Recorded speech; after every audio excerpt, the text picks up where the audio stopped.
Hi everybody, welcome to another episode of History Quest. I am your host, Brian Haynes, and I happen to be the Executive Director of the McLeod County Historical Society right here in Hutchinson.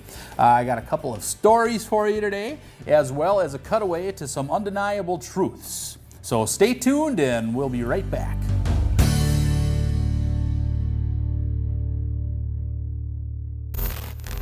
So this first story is about one of McLeod County's famous lost towns. If you'll remember, a few years ago, the museum actually had a theme for the year about lost towns, and this was included in it. This lost town is Sumter, which is between Glencoe and Broughton. There's something intriguing about a lost town. Across America, small towns that were once centers of commerce are no more, long and forgotten. In McLeod County, there are several communities that now exist in memory alone. Communities like Lake Addie, Karnes City, Cedar City, and Kaniska are some of the often remembered lost towns, yet there are many more. One such town, Sumter, has a particularly interesting story that is share-worthy. The story of Sumter begins many years ago. It was the 1880s, and across the state of Minnesota, railroad companies were building grades and laying down track. It was a significant time in the state's history. The railroads meant ushering in a new era, a modern era, where goods and travelers could move from city to city in a flash, eliminating the need for stagecoaches and freighting rigs. Not every town was fortunate enough to accommodate a railroad, however, and those that would not have a railroad, many of them turned to ghost towns. By 1880, the rail lines had made their way into McLeod County. Glencoe played host to the Hastings and Dakota line that was built through town. And farther north, in Meeker County, the St. Paul, Minneapolis, and Manitoba lines were built through Litchfield, Darwin, and Dassel. The community of Hutchinson, however, was left without a line. Rumors persisted that a line from the Twin Cities to Hutchinson or from St. Cloud to Hutch persisted. But they were only rumors and provided no relief to the worried residents of the community. Folks were beginning to fear that they would be left behind and that the rail lines would bypass the community that once had such a promising future. Two Hutchinson men, Charles Goodnow and Warren Ives, feared that the absence of a railroad would eventually be the ruin of the town. The two men purchased 20 acres of land from Jeremiah Nobles in Sumter Township and then met with railroad executives from the Milwaukee Road that ran out of Glencoe. At the meeting, Goodnow and Ives petitioned the Milwaukee to build a depot between Glencoe and Broughton. The petition was granted and the town of Sumter was born.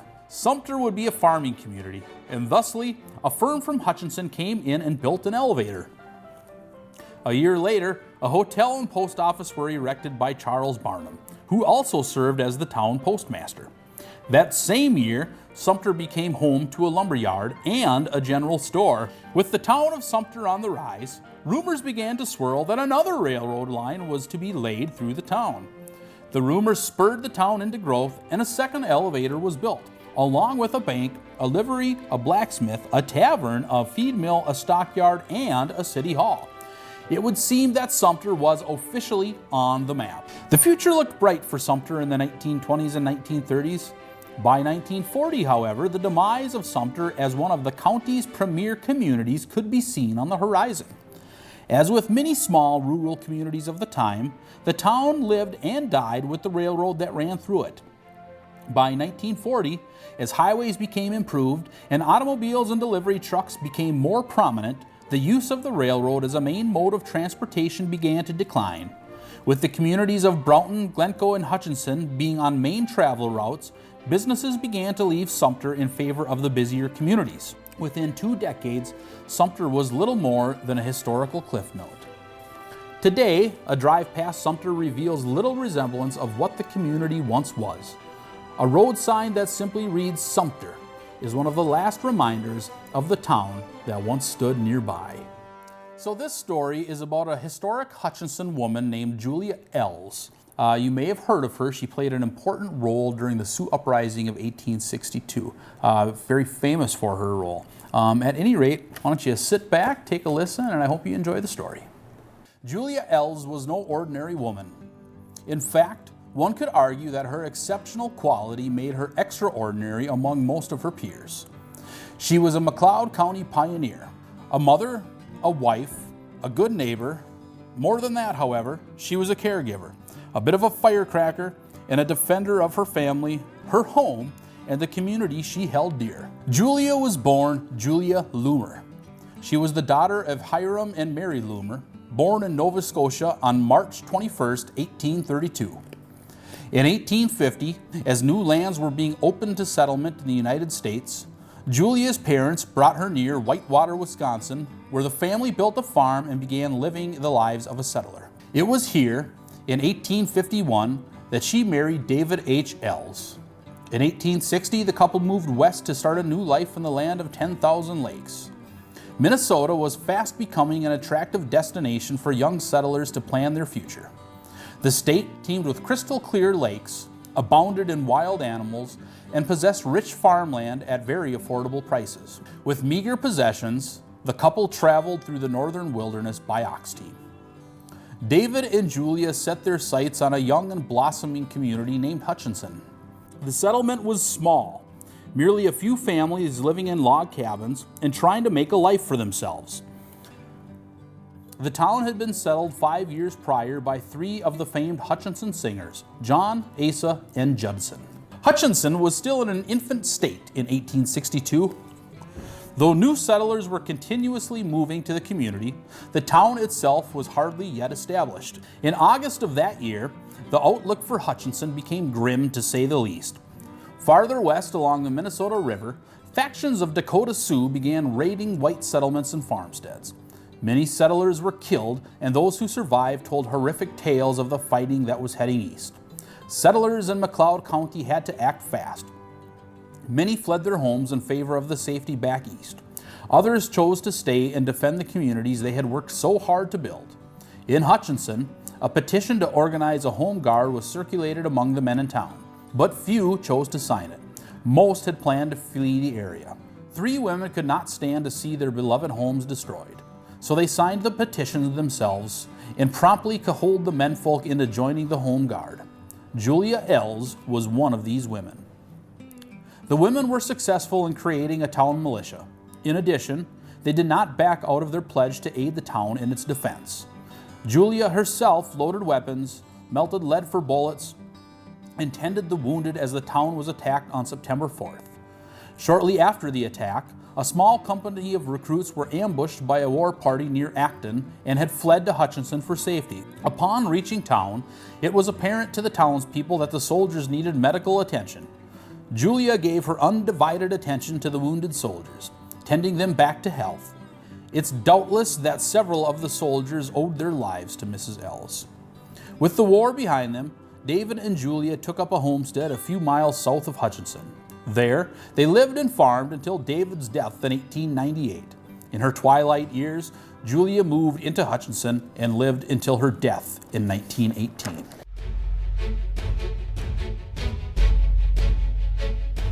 In a world of fake news, where the facts are sometimes altered, we bring you the undeniable truth with Brian Haynes. Hello, America, and welcome to another episode of The Undeniable Truth. Unless you've been living under a rock, you are probably aware that there is a lot going on in America right now. We're going to hit some of the highlights, and then we're going to move into our undeniable truths. I have just been handed a bulletin that says Caitlyn Jenner will be running for governor of California, and she should win the race because back in the days when she was Bruce Jenner, she was pretty fast. Also, in case you haven't heard, DC statehood is once again a thing. Democrats and Republicans, however, cannot agree on whether Washington, D.C. should be a state. One thing they can agree on, however, is Tiggers are wonderful things. Also, there are talks for a 4th stimulus check in America. It's nice to see that Uncle Joe has such deep pockets. And lastly, there's been some stuff happening in Minnesota and Minneapolis. I think some guy was tried for murder and there's some riots, but really that's not news because it happens every day. Now it is time for some undeniable truths.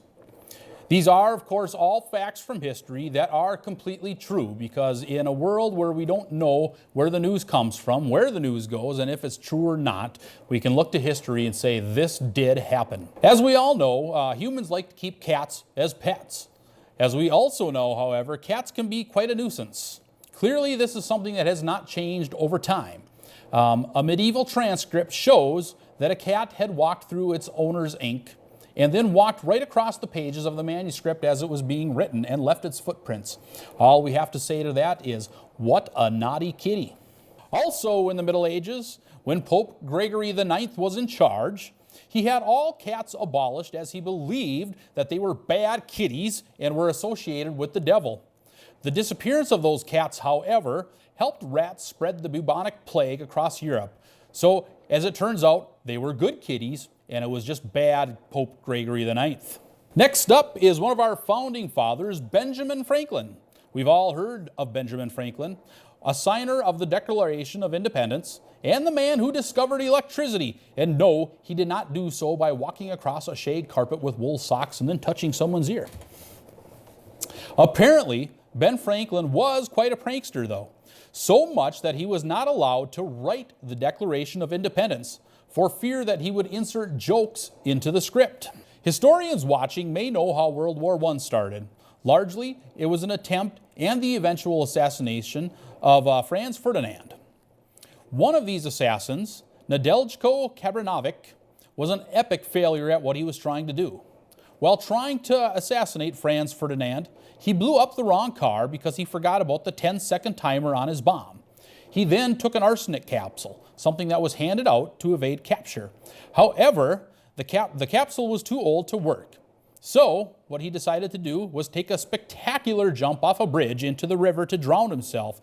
This also failed because the river was only 4 inches deep. I have it on good authority that this whole time the Benny Hill theme song was playing. Now for my last undeniable truth. I don't think anybody can disagree that homosexuality has come a long way in the United States and around the world. There was a time, however, when it was considered taboo and unacceptable. In Sweden, for example, homosexuality was classified as an illness. As it turns out, however, they had to take it off of the sickness list because people were calling into work to play hooky, citing the fact that they were feeling a little gay that morning. Well, folks, that is all the time we have for you this month for The Undeniable Truth. I urge you to stay connected, watch what's going on in the world, and tune in again next month for another segment of The Undeniable Truth. Well, I hope you enjoyed our stories this month. I've got just a little bit of museum news to share with you, as I always do. The most exciting news that I have for you is the museum is going to open up its new edition for viewing on May 7th. I know I've been talking about it for a long time, and unfortunately we've had to keep pushing that open date farther and farther back. But we now have a day on the calendar, and on that day or after that, you can come and check out our new edition. I know people are excited to do that. I also just want to remind everybody that the book is still available at the museum. Copies are nearly out, so if you want to get one of these first editions of the book that is actually a collection of my columns that have been in the Hutch Leader and County Chronicle, be sure to stop down soon and get them before they're out. They are $20, and we can send them to you in the mail for $20 plus shipping and handling. So if you want one mailed to you, just call the museum and we can set that up. One thing that has been kind of an ongoing discussion this year, and we just tackled it at our last board meeting again, is summer events. With COVID kind of lightening up a little bit, we're not quite sure how we want to handle our events for the summer. I know we for sure want to do something in December, another end of the year gala. We are hoping by then that the majority of restrictions are lifted and that people are going to feel comfortable coming out and going to something like this. As far as the fair, right now the fair is scheduled to be on, and if it is on, we do plan to put some kind of a booth at the fair again. We're not quite sure if we want to do a dunk tank again or if we want to try something different, but again, that's tentative, depending upon what the regulations are going to be with COVID and the fair. Again, we're talking about our pork chop supper. Typically, we would have that in June. We're not quite sure if we want to do things differently this year, or if we want to push it back later into the summer, or perhaps just kind of say, you know what, let's hope 2022 is an actual normal year and we can do it then like we always have in the past. So you'll have to stay tuned for that. Other than that, those are the only real big news pieces that I have for you regarding the museum. So thanks for watching, and we will see you next time.